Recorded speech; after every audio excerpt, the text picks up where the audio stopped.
Assalamualaikum warahmatullahi wabarakatuh. Baik lagi di channel Bro TJ. Gimana kabar kalian? Semoga dalam keadaan baik dan selalu diberikan rezeki yang melimpah.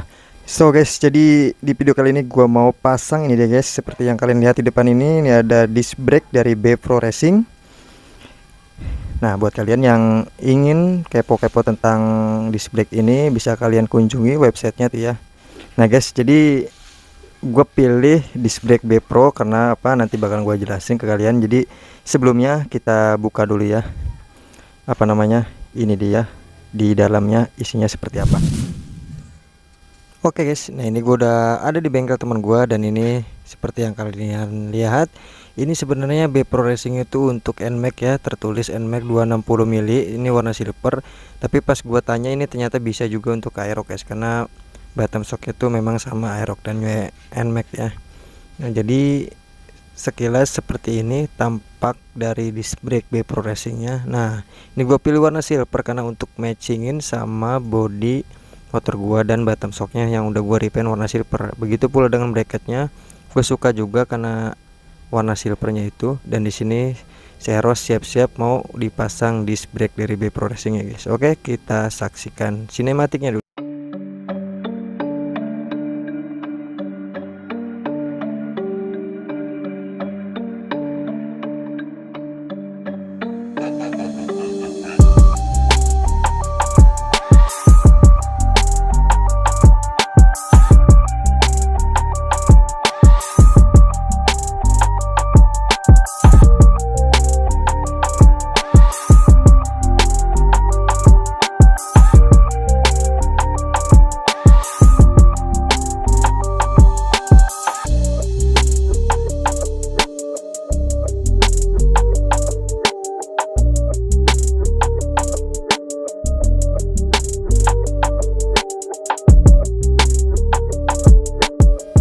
Nah, oke guys, jadi itu udah kalian lihat ya, jadi pemasangan dari disc brake B Pro Racing untuk Aerox gua, dan ini gua posisinya di rumah tapi motor di luar. Nanti bakal gua kasih lihat ke kalian penampakannya ya.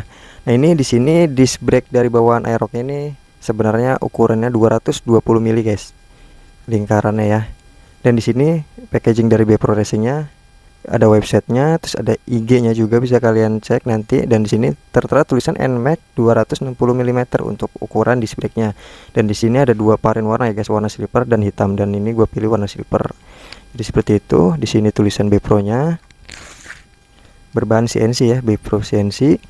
Ini sebenarnya disc brake dari orinya juga masih tebal guys, masih lumayan. Nanti bisa gue ukur, dan gue ukur juga nanti untuk ukuran ketebalan dari disc brake B Pro-nya biar kalian tahu juga. Nah di sini yang seperti kalian lihat tadi pada saat video sinematiknya, ada baut yang agak lebih pendek nih guys ya, yang di atas. Ini sebenarnya baut yang untuk ukuran di bawah, nanti deh gue jelasin sama motornya biar kalian paham gitu ya. Oke, langsung aja kita ke motor ya guys. Nah oke guys, jadi gue udah di depan motornya, dan di sini ada si bocil lagi megangin, lagi ngukur. Nah ini untuk ukuran disc brake dari B Pro Racingnya, dia ukurannya 4,5 mili guys. Bentar gua foto ya. 4,5 mili guys ternyata ya. Sedangkan untuk disc brake ininya, ori standar Aerox-nya ini sekitar 4 mili guys. Seperti kalian lihat pada foto ini mungkin udah agak tergerus, ini pemakaian 1 tahun lebih, udah mau 2 tahun ya. Jadi ya maklum lah untuk diameternya segitu ketebalannya. Detailnya di sini ada tertuliskan Racing Floating Disc 260 mm. Udah di apa namanya, diklaim sebagai disc brake floating ya. Dan di sini juga tertulis B Pro CNC ya. Oke guys, sekarang kita bahas tentang apa namanya, disc brake-nya ya. Nah kenapa gue pilih disc brake B Pro, karena di sini kan warnanya silver. Silvernya ini matching sama bottom shock gua, yang dimana udah gue repaint warna silver. Jadi ya udah gue pilih warna silver kan untuk ngepasin matchingnya sama bottom shock ini, dan ke body motornya juga guys warna silver. Kenapa gua nggak pilih merek lain kayak PSM, terus Nasr, terus apa namanya, Derek Epic dan yang lain-lainnya? Karena menurut gua kalau merek lain itu dia di sininya nih rapat guys, jadi nggak ada celah bolong seperti ini, dia lebih rapat. Udah gitu bolongan ininya nih di piringan disc brake-nya, dia tuh lebih banyak itu bolongannya, dan posisi bolongannya tuh lurus seperti ini guys ya, nggak miring seperti ini. Kalau ini kan sama banget seperti orinya, miring gitu. Dan kalau kalian perhatikan ini bolongannya tuh konsepnya 2 3 2 3 2 3 dan seterusnya ngelingkar. Sedangkan yang orinya ini 3 2 1 2 3 2 1 2. Nih kenapa gue bilang gitu, karena kan 3 lurus terus 2 terus 1 terus 2 3 lagi, seperti itu guys. Jadi ini lebih banyak bolongannya, sedangkan ini lebih sedikit ya. Mungkin kalau ditotalin bolongannya akan sama karena kan ini kan diameternya lebih lebar gitu ya. Nah terus kenapa seperti yang kalian lihat tadi ada baut yang gua minta potong, karena untuk bagian sini guys. Nih ini baut yang di bawah, ini bautnya, ini kan baut dari bawaan motornya ya.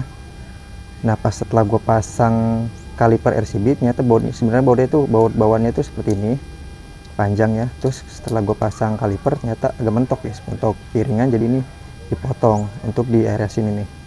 Nah terus ini enggak gue pasang lagi karena udah agak menguning tuh ya, udah agak karat. Terus gue beli baut probel 2. Nah tadinya itu untuk dipasang di sini guys, untuk mengganti yang ini. Ternyata baut probel ini agak panjangan kalau ditaruh di sini. Untuk yang ini sih oke-oke aja karena enggak mentok piringan. Nah untuk area sini nih mentok guys, mentok sini nih. Jadi ya untuk dipotong baut probel itu sayang ya, udah makanya gue minta potong untuk baut ininya guys. Ini tuh dapat ya dari bracketnya, makanya ini gue pasang karena lebih bening, lebih bagus, lebih baru juga gitu ya. Kalau ini kan udah agak menguning. Nah kayak gitu guys. Terus yang dipotong tuh area sini aja, jadi terlihat seperti ini guys kalau dari samping ya, tuh dari sini. Jadi dia aman guys, kalau misalkan nggak kalian potong tuh dia bakal mentok piringan sensor atau enggak untuk di sini. Nah untuk yang di atasnya dia aman ya, karena memang posisinya tuh di sini, jadi nggak kena piringan. Nah untuk baut probel ini harus dipasang kedudukan atau ring dari kalipernya, dari bracketnya gitu ya. Karena kalau nggak dikasih ring seperti ini ringnya udah dapat dari bracketnya ya.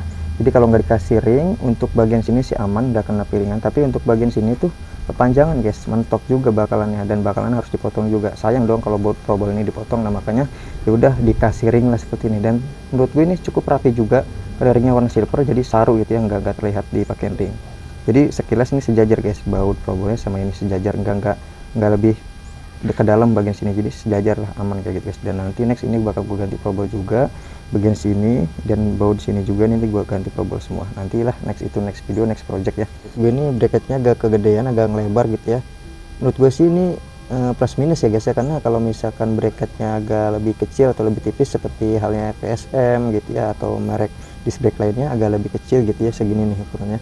Jadi itu nanti bakalannya kalipernya itu agak naik ya, dan otomatis kalipernya itu posisinya nggak tegak lurus berdiri seperti ini guys, agak miring gitu. Contohnya seperti ini waktu belum dipasangin disc brake nya kayak gitu guys, jadi agak miring gitu guys, jadi nggak tegak lurus seperti ini. Nah ini menurut gua sudah pas ya posisinya dipakai bracket seperti ini, jadi posisi kalipernya itu tegak lurus. Kalau kalian lihat seperti ini nih, tegak lurus guys ya, berdiri rapi gitu ya, kayak Brembo gitu, rapi lah.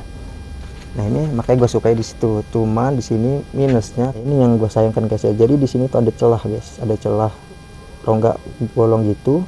Kenapa nggak dibikinin bracketnya itu ngerapetin ke sini gitu guys ya. Jadi nanti tuh bakal hasilnya lebih rapih gitu guys. Kayak bracketnya punya ARM gitu ya. Aduh ribet banget gue ngomong ARM.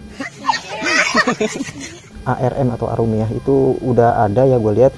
Cuman itu tersedia untuk kaliper RCB yang S series guys. Jadi itu udah dibuatin bracketnya, jadi dia nyocokin ke sini, jadi rapat gitu guys, bagus lihatnya. Tapi ini minusnya sedikit sih ya, nggak terlalu kelihatan banget. Nah terus kalau misalkan ada yang nanya, bang itu tadi pas video sinematiknya kenapa agak goyang-goyang pas di ringnya? Nah ini guys ya, biar gue jelasin sedikit yang gue tahu ya. Ini menurut gua disnya ini kan diklaim sebagai disc plotting ya, tapi ini menurut gua plottingnya itu semi ya guys, semi plotting, nggak full plotting.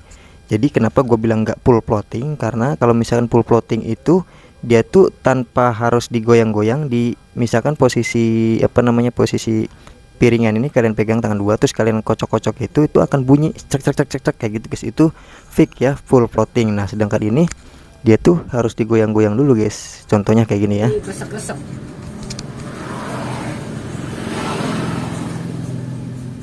Goyang sih. Nah sekilas memang nggak terlihat ya goyangannya, itu harus bener-bener dipegang dan agak tekan sedikit gitu ya, baru kelihatan banget goyangnya.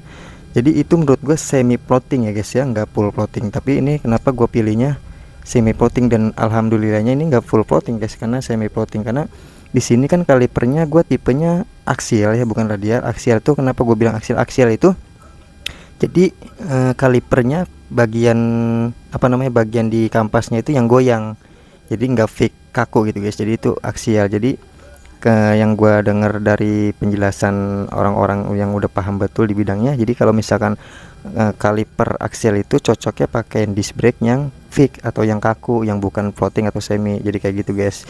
Nah ini menurut gue cocok-cocok aja sih ya, mau kalipernya aksial juga terus dipasangin disc brake yang semi floating. Menurut gue nih apa namanya, aman-aman aja ya, tinggal selera kalian aja gitu ya. Terus ini kenapa baru makannya segitu bang, kenapa nggak full?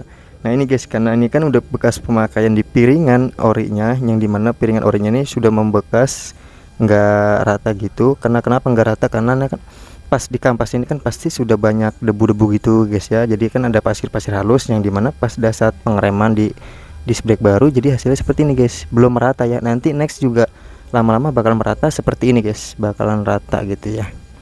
Jadi seperti itu guys.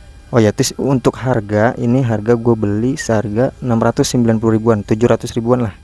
Jadi kayak gitu. Ini memang sedikit lebih mahal dibandingkan brand atau merek lain, termasuk PSM ya, yang dimana dia apa namanya, brand yang paling udah lama banget gitu ya untuk apa namanya, tentang disc brake itu.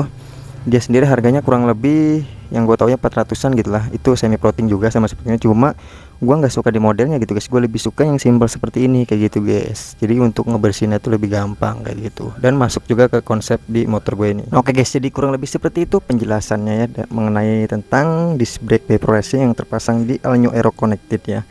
Jadi buat kalian yang lebih paham dan lebih mengerti, silahkan tambahkan aja di kolom komentar ya. Kita sama-sama belajar dan sama-sama sharing agar lebih banyak ilmu pengetahuan ya. Oke. Nah jadi buat kalian yang ingin minat disc brake tersebut, bisa kalian cek di deskripsi video ini. Nanti bakal gue sertakan link pembeliannya ya. Jadi langsung masuk ke toko dan bisa kalian check out di situ ya. Oke guys, mungkin segitu aja untuk proyekan gue yang ke-27 ini tentang upgrade disc brake untuk matchingin sama konsep si motornya gitu guys. Oke, terima kasih banyak buat kalian yang sudah menonton, dan semoga video ini bermanfaat dan dapat menginspirasi permodifan motor kalian. Oke, terima kasih banyak yang sudah menonton, yang sudah support, dan selamat menunaikan ibadah puasa sebentar lagi maghrib guys ya. Selamat ya, semoga puasa kalian lancar, dan assalamualaikum warahmatullahi wabarakatuh. See you next time video guys.